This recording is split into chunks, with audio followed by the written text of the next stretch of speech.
back to the Captain's Run with Cameron Smith. We're here for Chemist Warehouse. Get discounted prescriptions and save more money at Chemist Warehouse. Now, let's get straight into it, shall we? Some consternation around who kicks goals. Now, reportedly, Hines has put his hand up. I think he also has the best percentage, and we're hearing that Hines will probably be goal kicker. What are your thoughts in regard? Because it's Origin, it's almost a little bit different to club because, yes, 2 points are important in club, but in Origin, 2 points are like gold. Yeah. Well, I think Nico will take it. Okay. If he doesn't, I think that shows that there is concern over his calf. Okay. Right, and they're just trying to protect that. So I think Nico's the man. If not, Stephen Crichton's come out and said, what? There's been about 6 of them. Yeah. There's been about 6 players having shots at goal. Goals. They got heaps of kickers. So, yeah, in a way, that's a good thing. But, determining who kicks, it'll either be Hines or Steve Crichton. Okay. Yeah, I think so. I think, although Critter's not their first choice kicker at the Dogs, Matt Burton's been kicking. Lomax is pretty good as well. Lomax is all right. I think out of Hines, Critter and him and Lomax, I think Lomax has got the lowest percentage. Yep. So I reckon Critter. Okay. He's a sharpshooter. But mate, I think that's the least of their worries. They got to score tries first. Yeah, absolutely. You know what I mean? Absolutely. So where's that going to come from? That's the most interesting thing about this selection is, don't get me wrong, they absolutely have X factor. You can look at this side, obviously Teddy, To'o, Critter, Suoli'i, Lomax.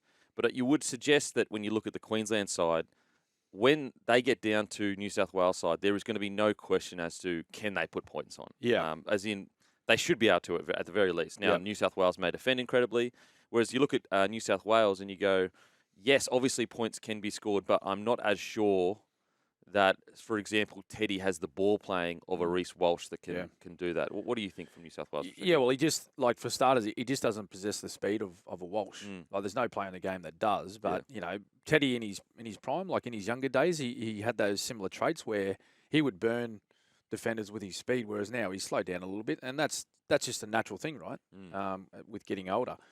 But, when you look at their lineup, it's more about a power game. So they're worrying about big back five, let's get the ball out of our own end, kick long. Like they're just going to be playing from looking at their lineup. I think New South Wales are just thinking field position all night. Yeah. So let's just get lots of meters. Let's just kick and back our defence to keep Queensland out of our own end. Keep Queensland away from our try line as best we can for as long as we can, because there's no doubt that I think Queensland have a greater threat with the football. Yeah. Now, conditions, I think with what's predicted, it's meant to start raining before kickoff.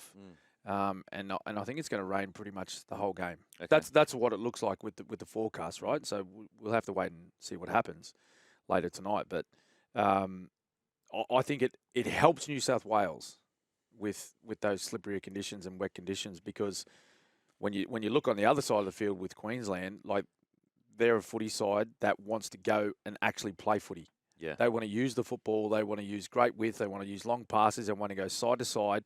It's a style of footy that Billy Slater loves. Yeah. And it's what he would have promoted to these guys to say, hey, listen, let's go play. Let's go score points. Let's put New South Wales under pressure. There's no doubt that the side that Madge Maguire has picked is very much defensively minded. When you look at the starting lineup of Cam McInnes, Liam Martin, Reece Robson, Jake Trebojevic, those guys, they are high work rate players. Yeah. They're not so much about, impact or punching big holes. It's all about making tackles and trying to put pressure on the opposition with their defence. Yeah.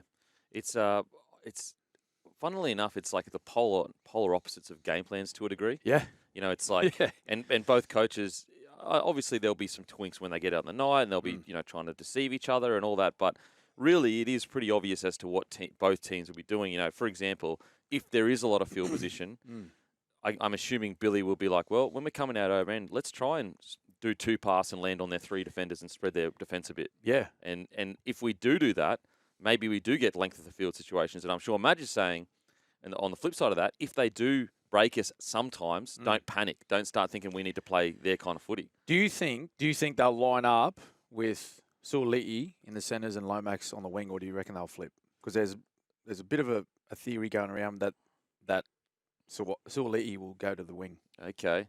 And Lomax centre.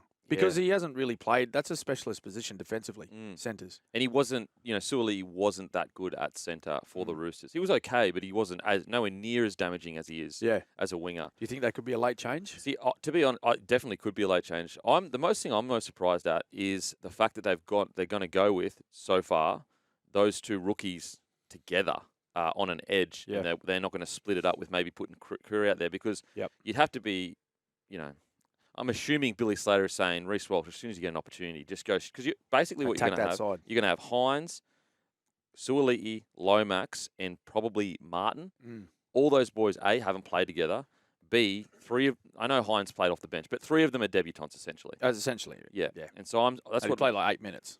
So that surprises me the most, is that they're not putting an experienced, and I know Critter's not that experienced, but he's a really good defensive centre, and he has played Origin before. I'm surprised they haven't switched that. Yeah. Well, we've seen in the past, mate, like the last couple of years, there's been late changes for both sides. Like Billy's made late changes. Freddie, when he was coaching, he made late changes as well. It's the trade of the modern day football side and the modern coach, and even the players, like, they're adaptable. And maybe why, like, we've seen very little vision of New South Wales this week. Yeah. They have been locked down, mate. They have been locked down. Yeah. Like I think Madge has allowed media into like the warm up, 10 minutes, bang, that's it. Shut off. Yeah, wow. Get out. Wow. So who knows? Like, we're all sort of, trying to make up sort of different scenarios and different things that we think may happen. But we won't know until later tonight when they run out and we see how they line up for the first time. I'd love to get your thoughts on, and this is getting very nitpicky, and, maybe I'm thinking too much about it, but the thoughts on the move from Coogee to the Blue Mountains. Now, I don't know where I land on this, whether it's a good thing or a bad thing. The proof will be in the pudding. The proof will be in the pudding. Yeah. But am I thinking about it too much, where I go, is there a concern? You take them all the way out to the Blue Mountains. There's not much to do. You've got a lot of downtime. You're sitting around thinking aloud. Is there a chance you almost play the game before you get out there, or not really? When you're in Origin camp, you're in the Origin camp. You're good to go. Man, I'm not sure, because they've been out there all week, right? It's a lot of downtime out to be out in the Blue Mountains. Yeah, and when they left the Blue Mountains, I believe they went straight back to Homebush. So there's not much doing out there either. Yeah, true, true. Both places, So, but I think the reason for that, for going out to the Blue Mountains, was just to take away any sort of distraction that could take place. I think down sort of in Sydney, or usually, like, sometimes they do a camp eastern suburbs, like Coogee or something like that. Yeah, so Coogie's usually the camp, yeah. So I think that's the reason. That's the only reason I can think of, is to take all distraction away, from family and friends, and all different types of things. Walking around in the general public, Madge just wants their entire focus being on their preparation and this game as well. I think too, it probably worked out well, and it would have been planned before all this stuff happened. But like the Nico Hines, sort of circus. Like if they were down in town. Yeah, okay. And there was question marks over his fitness and all that sort of stuff. Like, there would have been plenty of attention on him if they were in the city. So it's probably helped being out of it a little bit. The only question I have is, have they been removed from it that much that it hasn't felt like a build-up to Origin? Yeah, because it's different, mate. Yeah. It's not just an NRL game. This is State of Origin. Yeah, okay. Like, because if you're removed from pretty much the whole spotlight of it all, and the build-up and the hype, because people love this. Yeah. They love it. It's like Christmas, seriously. So, like, I remember, in my playing days, like, if we ever did this little sort of little mini camps, we used to do one in the Gold Coast hinterland in the early days, right? We used to do one in the Gold Coast hinterland, but we go there for the first couple of days. Okay. For a bit of preparation, like first couple of days of camp, just to get our focus on, and then we'd come back down into the city. But, I used to love being around the general public. People would be yelling out to you, wishing you good luck. They'd be coming up, patting you on the back, and, just getting you going. And it was a great feeling. Yeah. I just don't know with, what's sort of feeling it's been like out in that camp. But they're the reasons why I think Madge has done it. And, like, he's an experienced coach, so he knows what he's doing. We'll have to see tonight, mate, whether it's worked. Yeah, absolutely. Absolutely. We're going to head to a break. After the break, we've still got plenty more Origin Rugby League to talk about. What's up, ladies and gentlemen? Welcome back to another episode of the Captain's Run. We've already said that, but we'll say it again because we're that keen. Mate, I was just about to say, we got a new intro. How good. We do have a new intro, actually. How good. When did that start? Alex. Speak to us. You're the man. Mate, we've been running with a bit of... What have we got there? We've got the band are escaping me. But let's chase that feeling. Yeah. It just gets you in the mood, particularly for Origin. We're going places, Okay, mate. I like Captain's that. run. Yeah. You know, Hutchie's taken up. He's taken care of it. That's it. Now, Smithy, I'd love to get your thoughts on, and it's funny because I feel like today's game, the forward rotation, it is so unique to each game because so many things can happen. Like you can genuinely, like so many HIAs, so many injuries. Whereas I feel like there was a period of footy where you could nail before the game started who's coming on at what time and all that kind of stuff. What's been a big talking point for New South Wales is this forward rotation. You know, how long is Jake Trbojevic going to play? Is Isaiah coming on at 13? Is he coming on front row? Is Cam McInnes going to play 9 for a period? Is Robinson going to be expected to play 80? What do you reckon? And also, they've obviously got young Olakau'atu and Spencer. Mm-hmm. They've got to get them on at some stage. But Angus Crichton and Liam Martin, they both can play 80 on an edge. Yep. What are your thoughts about the rotation and what will happen? Well, look, I think Cam McInnes is going to play long minutes. You know, whether he stays in the ruck or goes in and spends a bit of time at dummy half. He hasn't played a lot of dummy half. Not at all. Not at all. The last, 3-4 years, you reckon? Since he arrived pretty much at the Sharkies. Yeah, he's been mostly, utility off the bench or playing lock, right? But, you know, like he played the majority of his career, he's played a dummy half, so it's not like he'll forget how to play it. You know, so, like, and he's an experienced player, so he can slot him in there. You know, question mark on how long Reece Robson will get. Will he play 80? It's a big ask in the modern game to play 80 minutes at dummy half because he gets his high work rate and will get through a lot of defensive work. So, sorry, just quickly on that, because it is a very specific role that Reece Robson plays, because a way that a hooker can save energy is, you know, in defence, they'll get line speed, but they're not necessarily looking to win the contact. They're probably looking to hold the person up. Yeah. Other people come in. Yep. Whereas the unique thing about, well, not unique thing, but part of Reece Robson's style is to win the contact because he is quite nuggety. Yeah. And that is quite fatiguing. So it is tough to do that for 80 minutes. Yeah, well, every time you throw your body into an opposition player, running at you, it saps your energy. Yeah. You know, there's no doubt about that. So he's going to be making, 40-plus tackles tonight. There's no doubt about that. Same with Cam McInnes. So we've got to see how that unfolds. Mate, they'll have a plan in place to think, well, look, if he blows out, then, we've got a guy there that can go to dummy half, Cam McInnes, right? How they use Isaiah Yeo now, because McInnes plays such long minutes, I don't think there'll be a straight swap for him in the first half. Okay. I just don't think so. I think they'll try and use up Cam McInnes as long as they can. So when Yeo gets on the field, maybe it's for Jake Trbojevic or a Payne Haas. Okay. So essentially he's going on replacing a front rower, but he'll just play that same style that he plays for Penrith. Yeah. Right? He'll play as a bit of a link player. Cam McInnes will more than go into a role of just using, his smaller stature and faster feet around the ruck. Okay. Trying to get quick play the balls. Whereas, Yeo will become the link man with the halves. Hudson Young, who gets a rest there out of Martin and Crichton? Probably Martin. Yeah. Under an injury cloud, you probably don't want him out there for 80 minutes because I know he's good to go, but the more fatigue you put in a soft tissue injury, the more chance it's going to go. Yep.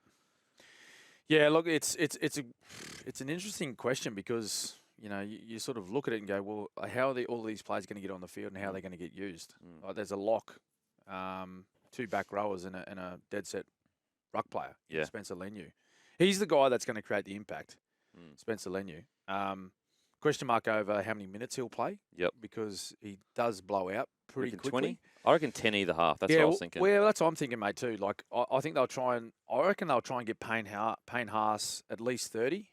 Okay. 35. And get Spencer Leniu on there just before half time so he can just go mad. Yeah. He can just go mad for at least 6 or 8 minutes, maybe 10. Just go mad for 10 minutes, mate. Cause a bit of chaos on the field. Try and skittle a few Queenslanders. Okay. Then he gets a halftime break of 15 minutes and then ask him for another 10 or 12 minute stint, and then Payne Haas gets back out there to finish the game. Is there could you rotate it in the way where he gets on for, let's say, the 50th minute or the 55th minute to the 75th minute to almost stop the Queensland? Like, for example, let's say he comes on just before halftime and he gets 10 minutes. Yep. Then also the Queenslanders get 15 minutes breaks as well. Right.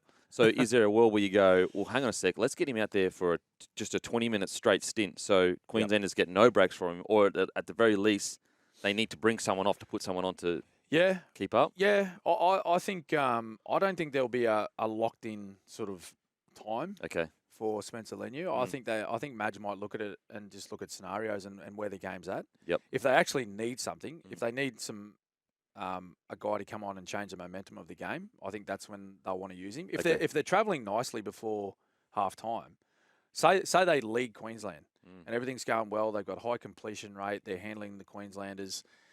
He may not see the game in the first half. Yeah.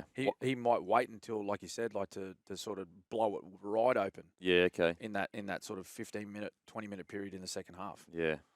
It's how do you see Hudson Young getting used? Well, I don't know. Like and Olakuatu, obviously.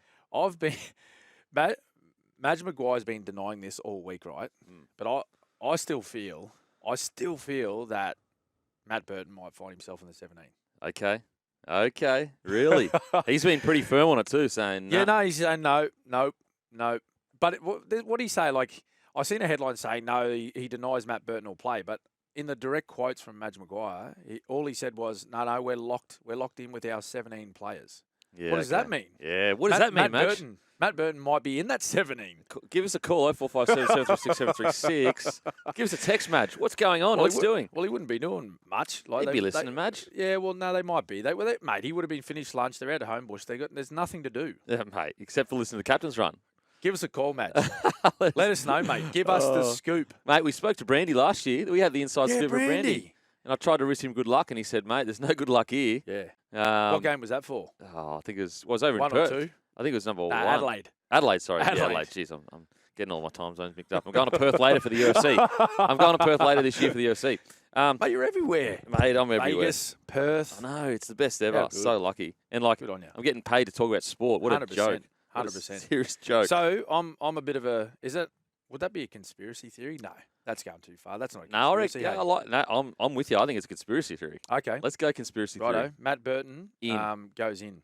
Goes in. Yeah. Now we're going to head to a break, and when we get back, we're going to talk about Luai Hines. What kind of game plan will they play with? Ladies and gentlemen, welcome back to the Captain Run. Time for the good oil, thanks to Cobram Estate, Australia's most awarded extra virgin olive oil, grown, harvested, and first cold pressed in northern Victoria. Now on to Queensland.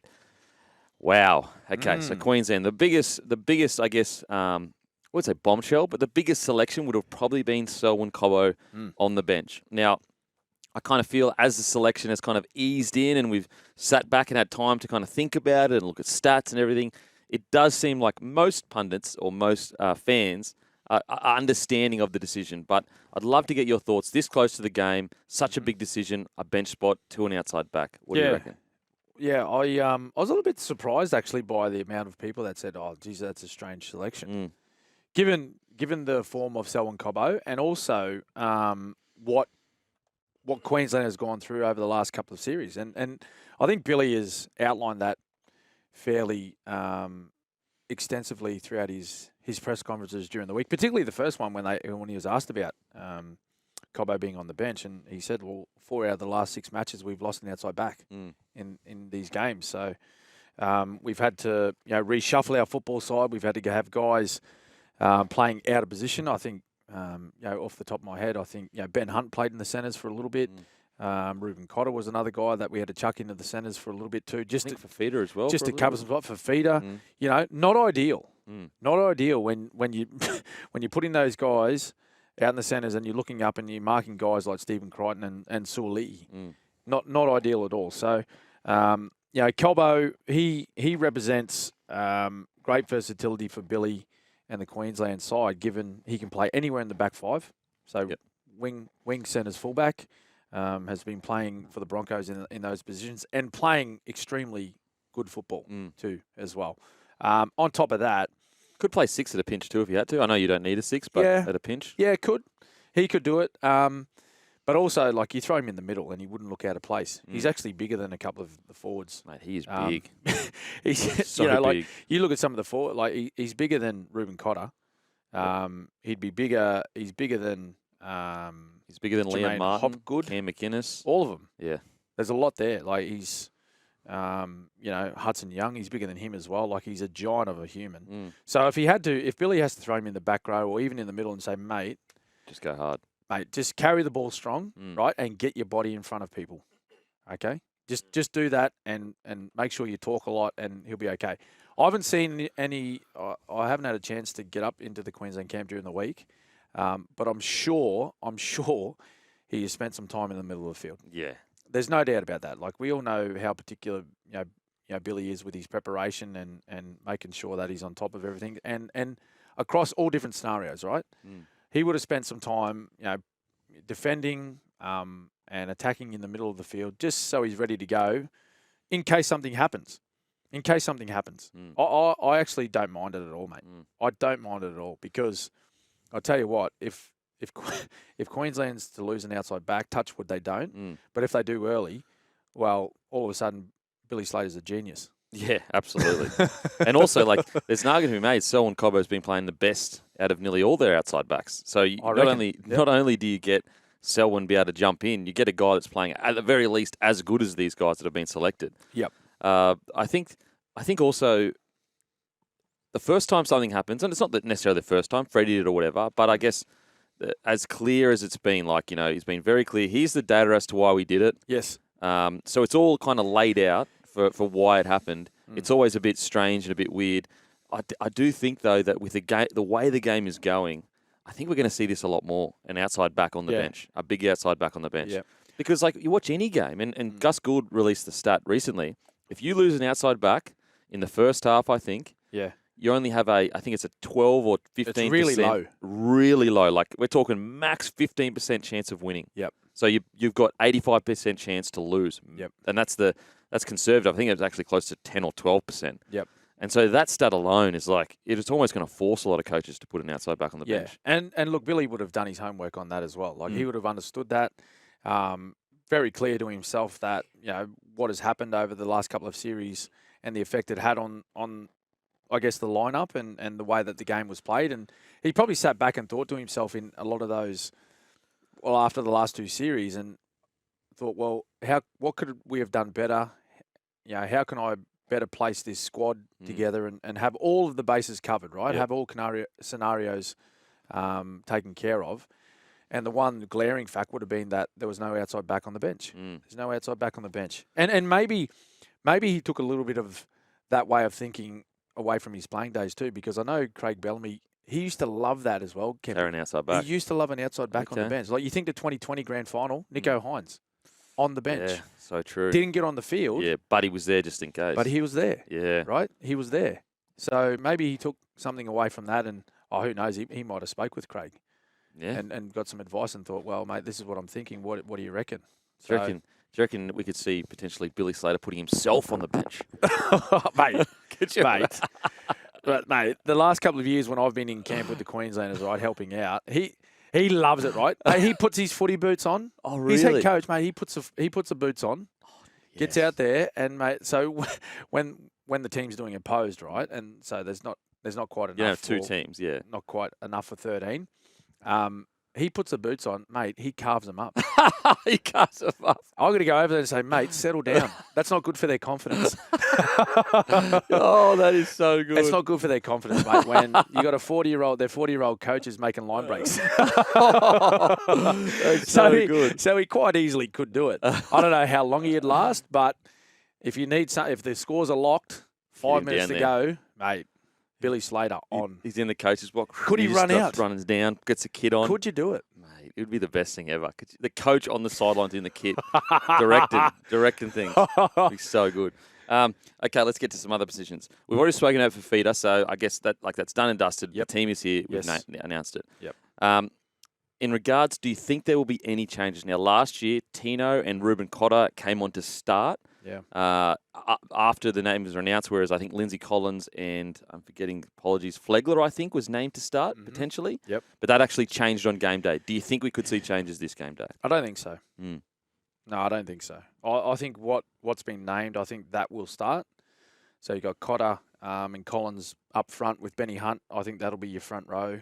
Suan, Nanai and Carrigan in the back row. I think it stays as it is. I really don't think it changes.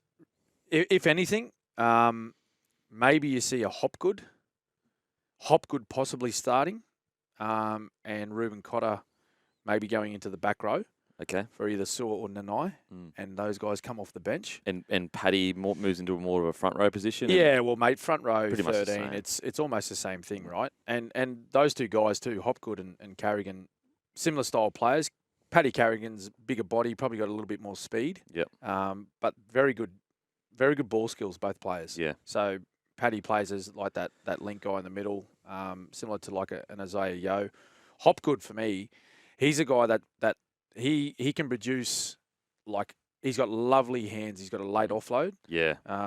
If he can get a few of those away when he's on the field, particularly with, sort of when Harry Grant gets on the field, like he'll be there waiting for that late offload. And then you look at our, Queensland's man in number 1, Reece Walsh. That could cause some real headaches for New South Wales. Yeah. And then you got other speedsters like Hammer, Holmes. Oh, yeah. Could just flood through the middle. But as far as changes are concerned, I think they'll go out as is. The only way I see a change is possibly, Hopgood going into the ruck, one of the back rowers going back onto the bench, and possibly Ruben slotting into the back row to start, because he's done that in the past. Yeah, yeah. Now, how important do you think winning tackle 1 and 2 is for Queensland? Do you think it's almost game defining? Because obviously we know New South Wales game plan, it is outside backs that are friggin' massive. Yeah. Massive. Yeah. That are going to get you 150 to 200 metres. If they get a quick play the ball and play 1, the whole set's nearly all over because they're so big and powerful. Yeah. Do you think that the game plan is just genuinely kick long, win tackle 1 and 2 under no circumstances lose those first 2 tackles? I reckon that'd have been at the top of the list this week with their preparation, particularly with their defensive systems and their game plan around how to best defend New South Wales. It all starts with the kick chase and minimising the back 5 and their metres. So kick return meters on Tedesco, and then you go to tackle 3 even, mate. So you're +1 and you're +2. So that, which is your third tackle. Yeah. Because Tedesco's going to bring the ball back, right? Then you're going to have Brian To'o bringing the ball, and then you're going to have either Suoli'i or Lomax just returning the ball. They're all Huge big bodies. Yeah. All big bodies. Like Brian To'o's not tall, but mate, he's like a front rower. Yeah. It's, and he's in as good as form as he's ever been in as well. Like, Right. we're talking about Luai being in good form. Like, Brian To'o's playing amazing footy. So they've got big bodies returning the ball hard. That will be their number 1 job tonight, given to them by Madge. Is, hey boys, we need 100+ meters out of you. Yeah.